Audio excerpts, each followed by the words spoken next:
என் மேல இருந்தும் எட்டி போகலாமோ?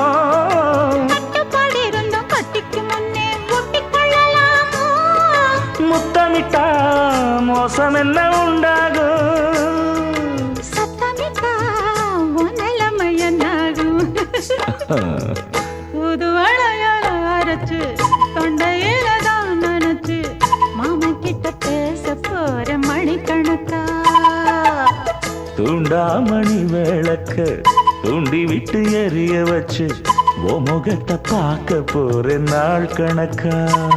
அந்த இந்திரன் சந்திரனும் மாமன் வந்தா எந்திரிச்சு நிக்கணும். அந்த ரம்பையும் ஊர்வசியும் மயிலுக்கு தொண்டுகள் செஞ்சிடணும்.